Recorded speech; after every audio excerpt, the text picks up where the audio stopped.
الحمد لله الحمد لله نحمده ونستعينه ونستغفره ونؤمن به ونتوكل عليه ونعوذ بالله من شرور أنفسنا ومن سيئات أعمالنا من يهده الله فلا مضل له ومن يضلله فلا هادي له ونشهد أن لا إله إلا الله وحده لا شريك له ونشهد أن سيدنا وسندنا ومولانا محمدا عبده ورسوله صلى الله تعالى عليه وعلى آله وصحبه أجمعين وسلم تسليما كثيرا كثيرا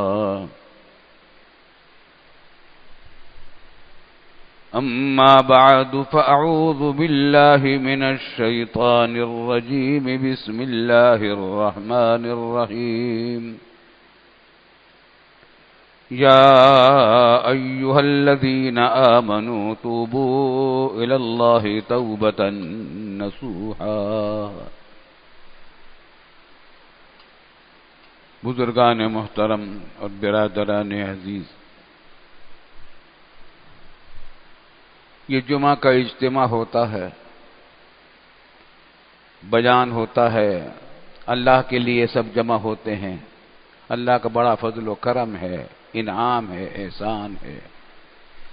اللہ نے توفیق دی ہے نمازوں میں آنے کی، جمعہ کی نماز میں آنے کی۔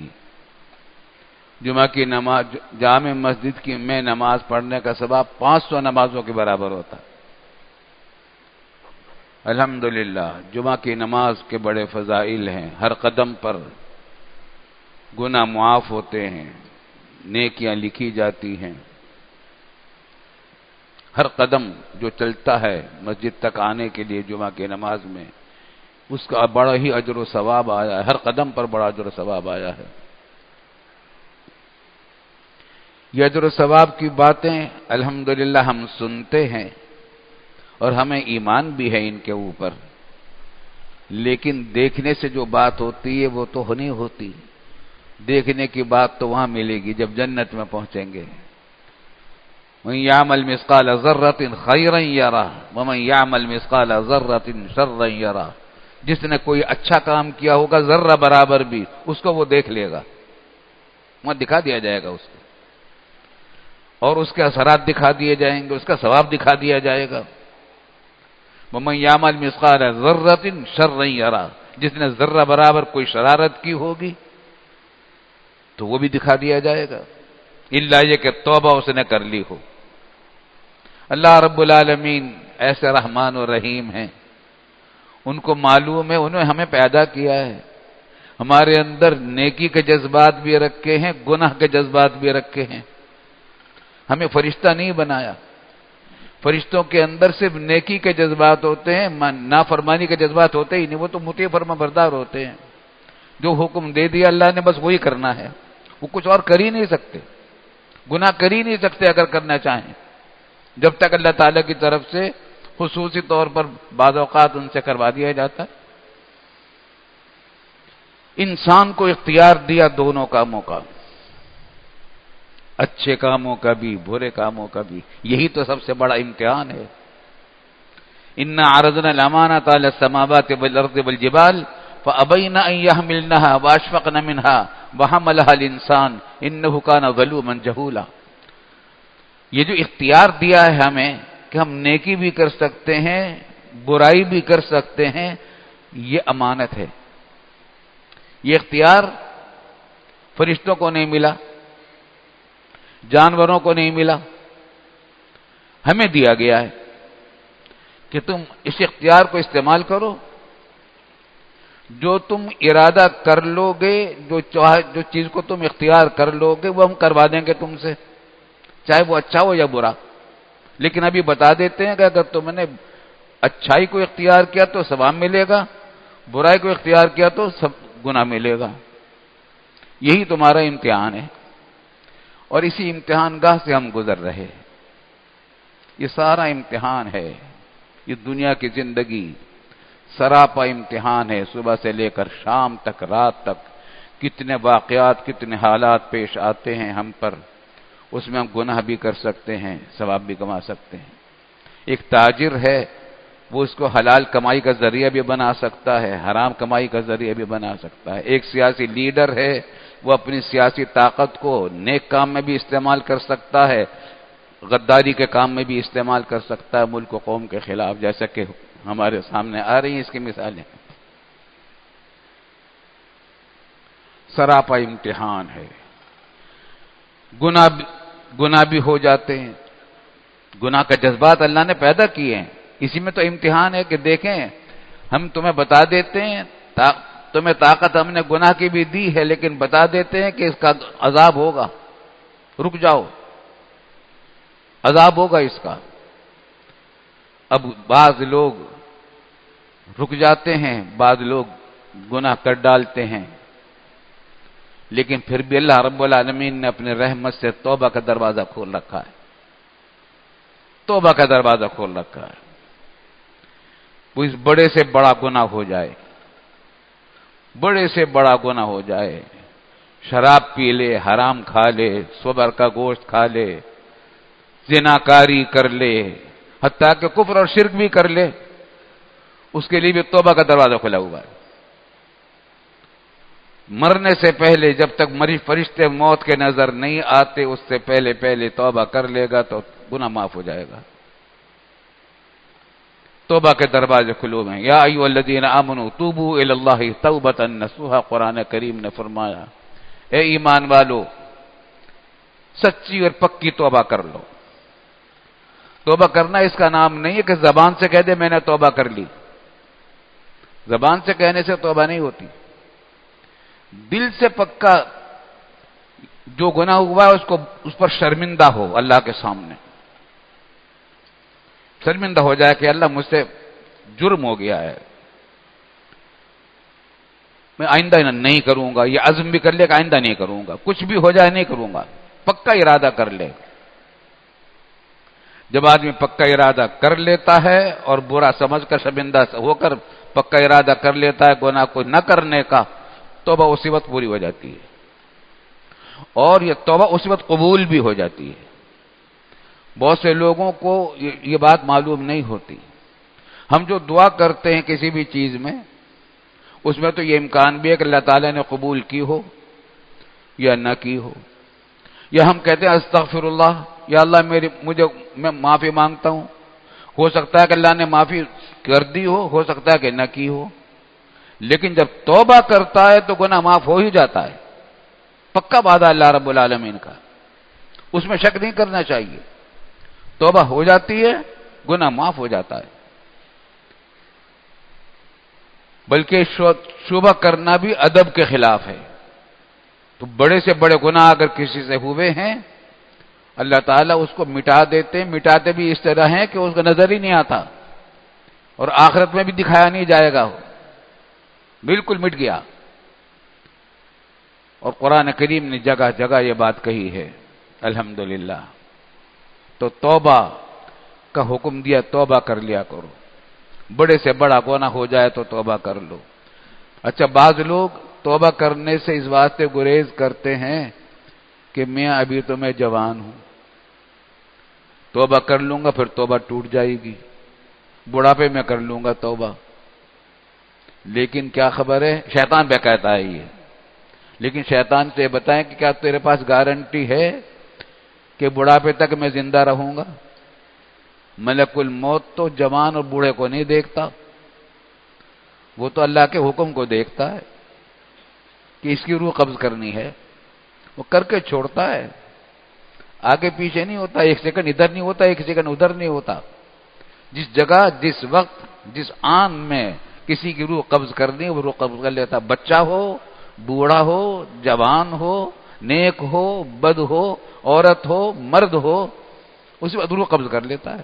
کسی کو کچھ خبر نہیں کس کی موت کب آئے گی، کسی کو کچھ خبر نہیں کس کی موت کب آئے گی. جب یہ بات ہے تو جب بھی کوئی گناہ ہو جائے فوراً توبہ کر لیں، اللہ میری توبہ. صرف زبان سے نہیں، دل سے شرمندہ ہو کر پکا عزم کر لے کہ آئندہ نہیں کروں گا، کچھ بھی ہو جائے نہیں کروں گا. لیکن ہوتا ہے بعض اوقات توبہ بھی ٹوٹ جاتی ہے. اللہ پناہ میں رکھے، توبہ ٹوٹ جاتی ہے. پکی توبہ کر لی تھی، وہ گناہ معاف بھی ہو گیا تھا، پھر توبہ ٹوٹ جاتی ہے، پھر شیطان بہکا دیتا ہے، نفس دھوکہ دے جاتا ہے اور پھر گناہ ہو جاتا ہے. وہی گناہ ہو جاتا ہے یا کوئی اور گناہ ہو جاتا ہے. تو پھر رسول اللہ صلی اللہ علیہ وسلم کا ارشاد ہے کہ فوراً توبہ کر لو اور پھر توبہ معاف ہو جائے گی. اللہ کی رحمت ہے، رحمان و رحیم ہے. ہماری کمزوریوں، ہماری نفسیاتی کمزوریوں کو خوب جانتا ہی کیا، بلکہ پیدا بھی اسی نے کیا ہے، تو اس کی رعایتیں بھی رکھی ہیں.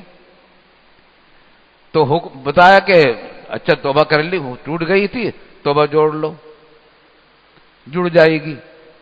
یہ ایسی چیز نہیں جو جڑ نہ سکے، توبہ جڑ جائے گی. پھر توبہ کر لو، دوبارہ گناہ معاف ہو جائے گا. پھر توبہ کر لو، پھر گناہ معاف ہو جائے گا. خدا نخواستہ پھر وہی گناہ ہو گیا. پکا ارادہ بھی کر رکھا تھا نہیں کریں گے، لیکن شیطان بہکا دیتا ہے بعض اوقات. نفس مجبور کر دیتا، مجبور تو نہیں کرتا لیکن آمادہ کر دیتا ہے. حالات ایسے پیدا ہو جاتے ہیں کہ آدمی گناہ پھر کر بیٹھتا ہے، اپنے اختیار سے کرتا ہے مگر کر بیٹھتا ہے گناہ، تو پھر گناہ معاف ہوتا ہے.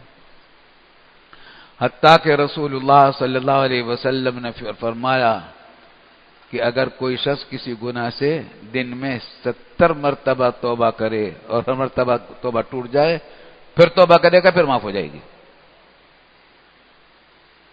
توبہ کے دروازے بند ہوں گے اس وقت جب موت کا فرشتہ نظر آنے لگتا ہے، اس وقت کی توبہ قبول نہیں ہوتی. توبہ کے دروازے بند، اس سے پہلے توبہ کے دروازے کھلے ہیں. اللہ اکبر. اس واسطے اس کا اہتمام کرتے رہنا چاہیے.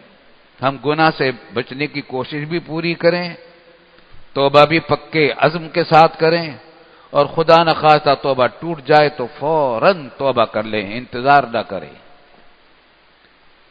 اور توبہ کے لیے نہ قبلہ رو ہونا ضروری ہے، نہ باوضو ہونا ضروری ہے، نہ غسل کرنا ضروری ہے. ناپاکی کے حالت میں بھی توبہ کر سکتا ہے آدمی، گھر میں بیٹھے ہوئے بھی کر سکتا ہے، غسل خانے بیت الخلاء میں بھی کر سکتا ہے.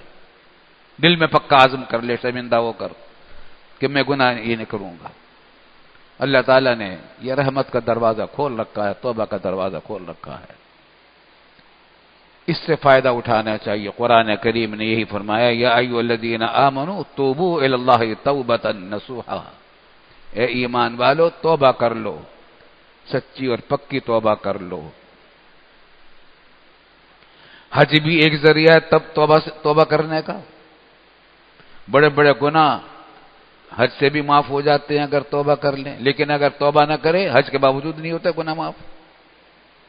لیکن ایسا کوئی بد نصیب ہی ہوتا ہوگا جو وہاں جا کر توبہ نہ کرے، توبہ ضرور کر لیتا ہے، اور وہاں تو توبہ بھی قبول ہوتی ہے، دعائیں بھی خوب قبول ہوتی ہیں. دعا کی قبولیت کی ایسی جگہ ہے کہ بعض اوقات تو حیرت ناک واقعات پیش آ جاتے ہیں. اللہ تعالیٰ نے بیت اللہ کو ایسی جگہ بنایا ہے، رجوع الی اللہ کا بہترین موقع ہے. حاجی جا رہے ہیں حج کو، ان کے لیے بھی میری درخواست ہے کہ توبہ کا اہتمام کریں، استغفار اور توبہ کا اہتمام کریں. نفلی دعائیں، نفلی عبادتیں چاہے زیادہ نہ ہوں لیکن گناہوں سے بچنے کا اہتمام کریں، تقوی کا اہتمام کریں. چھوٹے بڑے گناہوں سے بچیں، آنکھوں کو گناہ سے بچائیں، کانوں کو گناہ سے بچائیں، زبان کو گناہ سے بچائیں، ہاتھوں کو گناہ سے بچائیں، دل کو گناہ سے بچائیں، پیٹ کو گناہ سے بچائیں. پھر واپسی ایسی ہوتی ہے جیسے ماں کے پیٹ سے آج ہی پیدا ہوا تھا. ایسا گناہوں سے پاک کر کے اللہ تعالیٰ نے فرمایا، رسول اللہ صلی اللہ علیہ وسلم نے فرمایا. تو ایک تو میری درخواست حاجیوں سے ہے کہ حج کے سفر کو اللہ کے لیے کی بڑی نعمت سمجھیں اور وہاں تقوی کا اہتمام کریں. اور یہ تمام انسانوں کے لیے حکم ہے توبہ کرنے کا. آج ہمارے ملک میں جو صورتحال پیش آ رہی ہے، جو دردناک صورتحال ہے، کیا کچھ ہو رہا ہے ہمارے ملک میں. کیسے کیسے غدار بھی پیدا ہو رہے ہیں. اس پاکستان جو اللہ کی سراپا نعمت ہے، اللہ نے ہمیں عطا فرمائی ہے، آزادی کی نعمت عطا فرمائی، ایسا ملک عطا فرمایا جس کی نظیر پوری دنیا میں نہیں ملتی. میں جوش اور جذبے سے نہیں کہتا، یہ بات دیکھی ہوئی بات کہہ رہا ہوں. دنیا بہت دیکھی ہے، یورپ بھی دیکھا ہے، امریکہ بھی دیکھا ہے، کینیڈا بھی دیکھا ہے، ایشیا کے ممالک بھی دیکھے ہیں، چائنا بھی دیکھا ہے، افریقہ بھی دیکھا ہے. پاکستان جیسا ملک آپ کو نہیں ملے گا. ایسی سرزمین اللہ تعالیٰ نے عطا فرمائی ہے، جغرافیائی اعتبار سے، زمین کی پیداوار کے اعتبار سے، موسموں کے اعتبار سے، انسانی صلاحیتوں کے اعتبار سے. حیرتناک حالات ہیں. اللہ نے ایسا ملک عطا فرمایا اور لا الہ الا اللہ کی بنیاد پر ملا تھا. یہ پاکستان کا مطلب کیا؟ لا الہ الا اللہ. ہمارے حکمرانوں نے حکومتیں تو سنبھالی، کچھ حکمرانوں نے کوشش کی، ان کو زندہ نہیں رہنے دیا گیا، اسلام کو چلانے کے لیے کوشش کی، اور باقیوں نے نام پاکستان کی زندگی کا حکومتیں کی پاکستان پر. لیکن جس مقصد کے لیے پاکستان بنا تھا کہ یہاں لا الہ الا اللہ کی حکومت ہوگی اور سب مسلمان ہوں گے، گناہوں سے بچنے والے ہوں گے، حلال کھانے والے ہوں گے، حرام کمائی سے بچنے والے ہوں گے، کرپشن نہیں ہوگا. یہاں آج کرپشن اور حرام کاری، حرام خوری، کام چوری جتنے عیب ہیں ہمارے اندر ہیں، کافروں کے اندر اتنے نہیں جتنے ہمارے اندر آ گئے. انہوں نے ہماری اچھائیاں لے لی، ہم نے ان کی برائیاں لے لی. اور یہ اسی کا عذاب ہے. کبھی کوئی لیڈر پیدا ہوتا ہے وہ پاکستانی کے خلاف نعرے لگانے لگتا ہے. ابھی کیا کیا مصیبت آئی ہے. مہاجرین اتنی بہترین جماعت تھی، یہ 1 کروڑ کے قریب مسلمان تھے جو کلمہ لا الہ الا اللہ محمد رسول اللہ کے نام پر اپنے وطنوں کو چھوڑ کر اس وطن عزیز کی طرف ہجرت کر کے آئے تھے. ہم بھی الحمدللہ ان میں شامل ہیں. اور قرآن کریم میں ایسی ہجرت کی بڑی اجر و ثواب آئے ہیں کہ ان کو اللہ تعالیٰ دنیا میں بھی نعمتیں دیتا ہے اور آخرت میں بھی اس کو اجر و ثواب ملتا ہے جو اللہ کے لیے ہجرت کرے. تو بہت سارے لوگ تو بیچارے مجبوراً وہاں سے نکلے ہیں، لیکن بڑی تعداد وہ تھی جو اس واسطے آئی تھی کہ پاکستان ایک مسلمانوں کا وطن ہوگا، یہاں مسلمانوں کی آزادی ہوگی، مسلمانوں کی حکومت ہوگی، مسلمانوں کا اقتدار ہوگا. انگریزوں کی غلامی سے نکلے ہیں، ہندوؤں کی غلامی سے بھی بچے رہیں گے، ورنہ ہمارے رہتے تو انگریز ہندوؤں کی غلامی میں رہتی ہے.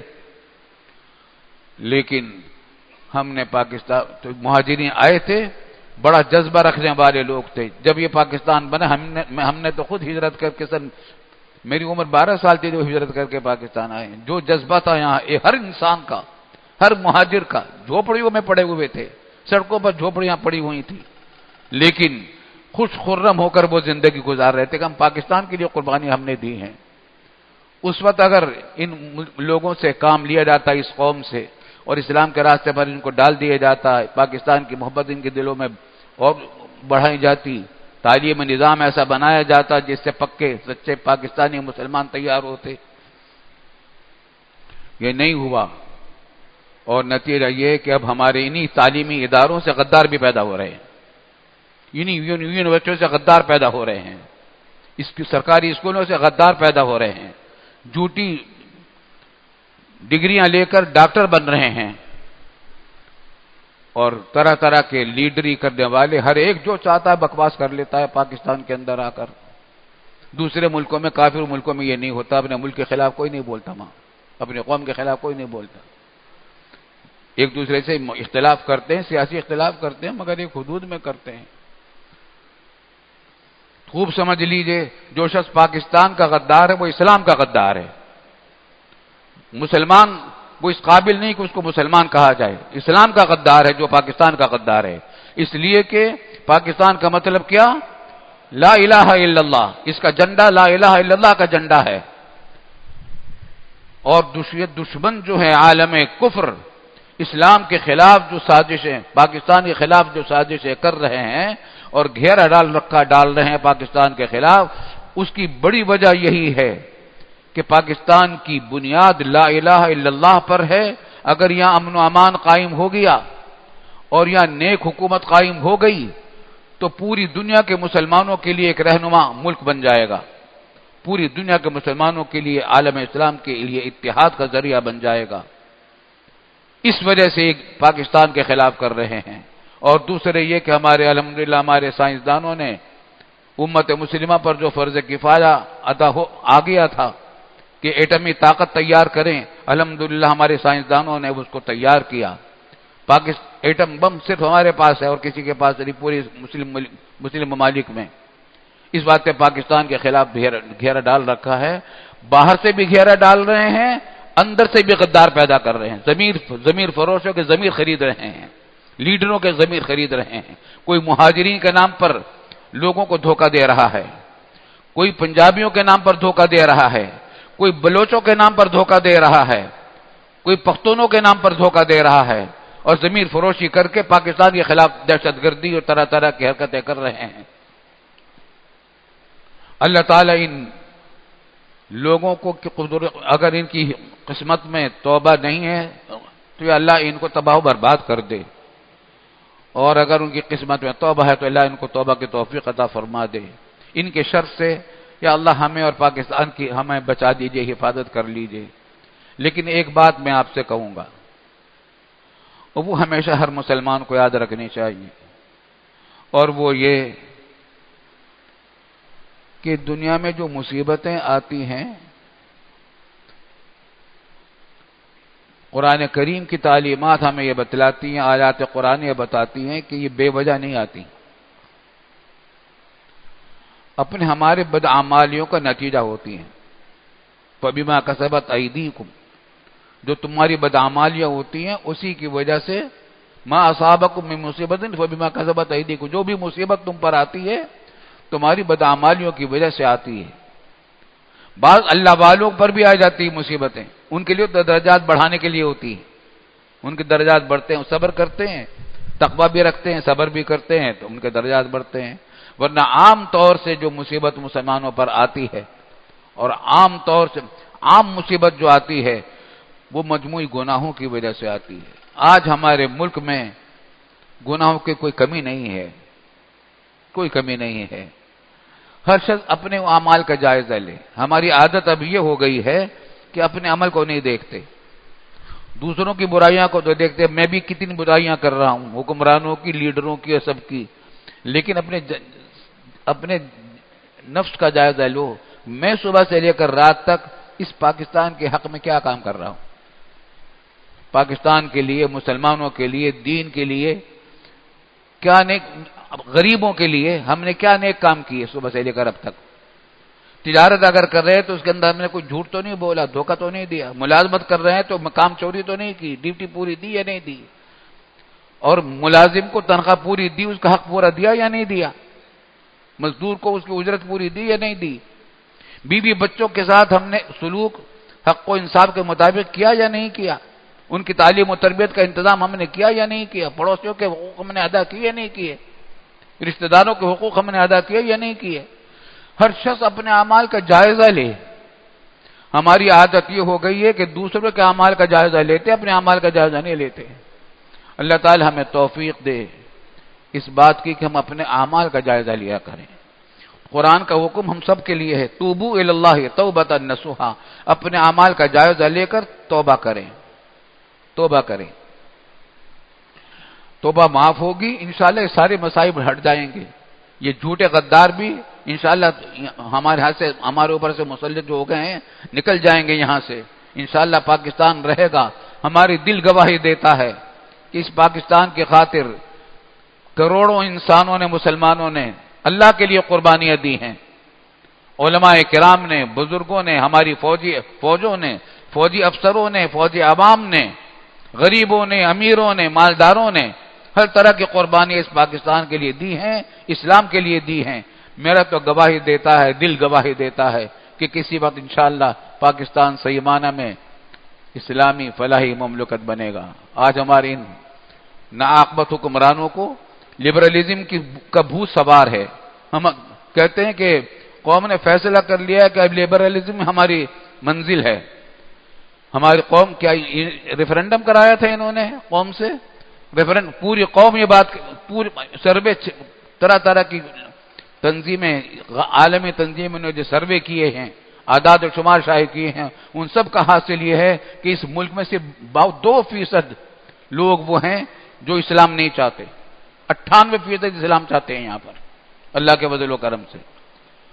لیکن ہمارے حکمرانوں کے دماغوں میں یہ مسلط ہے، اگر یہ اسلام کو نافذ کریں گے سارے الجھنیں ختم ہو جائیں گی، عدالتی نظام کو صحیح کریں، تعلیمی نظام کو درست کریں، سیاسی نظام کو ٹھیک کریں، عدل و انصاف کو قائم کریں، جرم و کرپشن کا خاتمہ کریں، کام چوری کا خاتمہ کریں۔ ہمارے سرکاری دفاتر میں ڈیوٹی کون انجام دے رہا ہے؟ کیسے ڈھیر لگے ہوئے ہیں ہماری سڑکوں کے اوپر، گندگی کے ڈھیر پڑے ہوئے ہیں، تنخواہیں لے رہے ہیں، کام نہیں کچھ کر کے دے رہے، مصیبت میں پڑے ہوئے ہیں لوگ، بیماریاں پھیل رہی ہیں۔ ہسپتالوں میں جائیے، جس ہسپتال میں آپ چلے جائیں گے بیماروں کا اتنا رش ہے کہ نئے بیماروں کے لیے جگہ نکالنا مشکل ہے۔ کسی ڈاکٹر کے ہاں چلے جاؤ تو وہاں بیماروں کا رش ہے، چھوٹے ہسپتال میں چلے جاؤ، بڑے ہسپتال میں چلے جاؤ، دل کے ہسپتال میں چلے جاؤ، جس ہسپتال میں جاؤ بیماروں کا رش ہے۔ یہ بیماریاں خود بخود تھوڑے آ رہی ہیں، ہماری بدعمالیوں کا نتیجہ ہے۔ اور یہ بھی ہے کہ صحت کے سرکاری افسران، سرکاری ملازمین تنخواہیں لے رہے ہیں، صفائی کا انتظام نہیں کر رہے، حفظان صحت کے جو اصول ہیں ان کے مطابق عمل نہیں کر رہے، گندگیوں کے ڈھیر پڑے ہوئے ہیں، بارش ہو جائے تو پانی جمع ہو جاتا ہے تو ٹریفک جام ہو جاتا ہے، زندگی مصیبت ہو جاتی ہے۔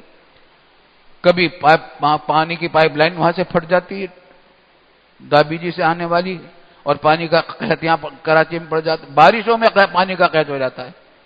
ہماری بدعمالیوں کا نتیجہ ہے۔ اللہ تعالی ہمیں اپنے گناہوں سے توبہ کی توفیق عطا فرمائے۔ ہر شخص اپنے گناہ سے توبہ کرے، اگر ہر شخص توبہ کر لے گا تو سارے معاشرہ پاک ہو جائے گا، سارے مسائل حل ہو جائیں گے۔ اللہ تعالی ہمیں اپنے گناہوں سے بچنے کی اور توبہ کرنے کی توفیق کامل عطا فرمائے۔ وآخر دعوانا الحمدللہ رب العالمین۔